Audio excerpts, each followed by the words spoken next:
Dreams TV हेरिराख्नु भएको छ। Dreams टिभीमा तपाईँलाई स्वागत छ।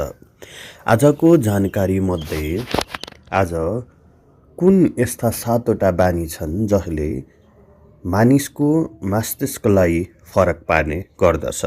यदि तपाईँले यी बानीहरू लगातार गरिराख्नु भएको छ भने तपाईँको बौद्धिक स्तरता कम हुँदै जानेछ। तपाईँको मन र मस्तिष्कलाई असर गर्न सक्छ।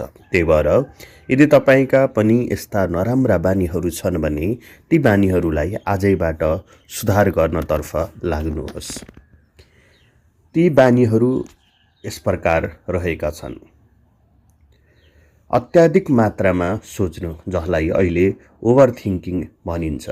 अत्याधिक मात्रामा सोच्ने व्यक्तिहरूको मस्तिष्कमा गहिरो प्रभाव पर्ने गर्दछ, जसको कारणले व्यक्तिलाई तनाव लिएर र तनावको माध्यमबाट विभिन्न कार्यहरूमा समस्या पर्ने गर्दछ। त्यही भएर व्यक्तिहरूले कहिल्यै पनि कुनै पनि कुरालाई लिएर अत्याधिक मात्रामा सोच्नु हुँदैन। कुनै तनाव भएको छ भने पनि त्यो तनावलाई अगाडि बढाउनु हुँदैन, तनावलाई पछाडि नै बोल्नु पर्दछ। तपाईँको जीवनमा कुनै वर्तमानमा नभएर कुनै पास्टसँग सम्बन्धित कुनै कुराहरू छ जसले तपाईँलाई तनाव दिइराखेको छ भने पनि त्यो तनावलाई तपाईँले पछि छाड्न सिक्नुपर्ने गर्दछ।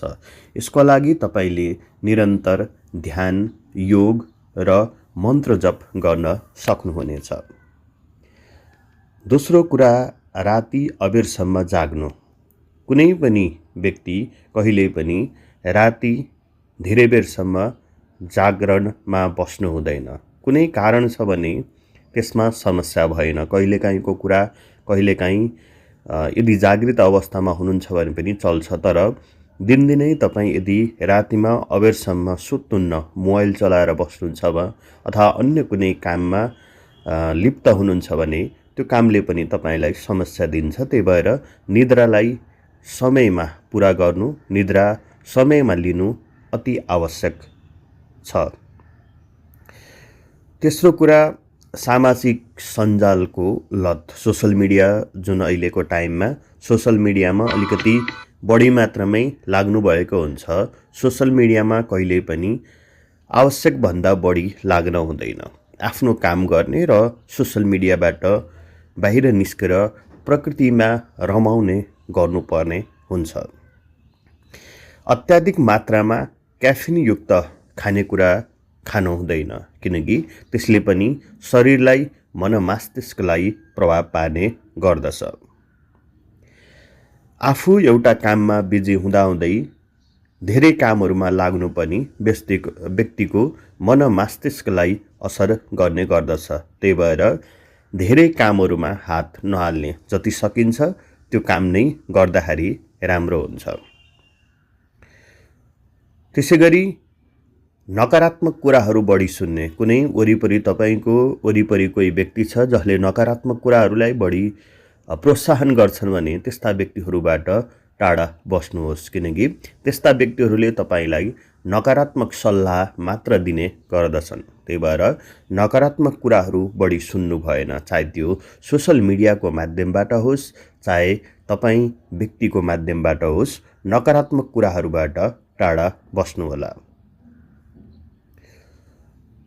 त्यसै गरी सूर्यको किरणमा नबस्नु।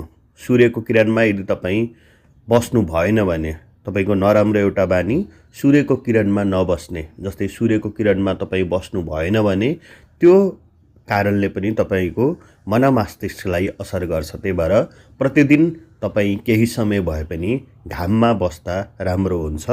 सूर्यको किरण लिनुहोस्। भिटामिन डीले पनि तपाईँलाई शरीरमा एक प्रकारको ऊर्जा दिने गर्दछ। अन्य केही बानीहरू पनि छन् जसले तपाईँको मन मस्तिष्कलाई असर गर्ने हुन्छ, जस्तै धुम्रपान, मद्यपान र अत्याधिक मात्रामा यदि तपाईँ शरीरमा भएको ऊर्जालाई खपत गर्नुभएको छ भने पनि त्यो कुराले पनि तपाईँको मन मस्तिष्कलाई असर गर्ने गर्दछ।